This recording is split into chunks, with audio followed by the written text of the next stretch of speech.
So, David Jolly, as we sit here after seeing the first confirmation hearing for the first of Trump's picks for Trump 2.0, we look at, by Trump's own framing of what Trump wanted 8 years ago, what he's attracted to now. Sure. What are your thoughts? I think what we're seeing in Hegseth is an example of someone, unlike Mattis, Kelly, and others, who will be unwilling to push back on Donald Trump at pivotal moments. We saw today, if Esper said no to shooting people in the streets, would Hegseth do it? On questions related to the Pacific Rim or troops in Syria, where perhaps Mattis, Kelly, and others had some type of influence on Donald Trump, it appears Hegseth will roll over. I think the bigger picture for a lot of Americans over the next 4 years, you can bring in the Jack Smith report into this as well. We now know Donald Trump laid the predicate of the big lie. He invited people to D.C., sent them to the Capitol. He's guilty in the minds of millions of Americans. His cabinet picks will be unqualified. Donald Trump will be a danger to national security. The inauguration is next week. And as we see Democratic senators try to push back, I don't think what we saw among Democratic activists in November was defeat. I think it's just fatigue. And I think you're going to see some hard wrestling with this question, or the statement that Donald Trump's not my president.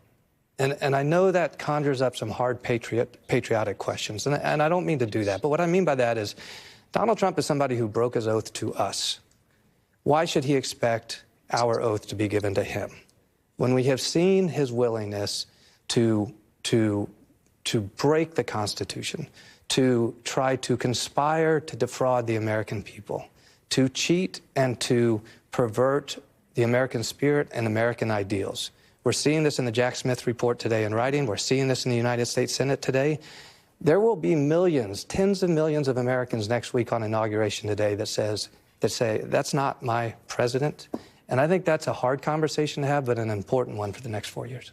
What is it about a Democratic defeat that seems to break the spirit of the Democratic pro-democracy coalition, whereas a Trump defeat seemed to fortify the will to fight? Well, I think we talked about this right after the election.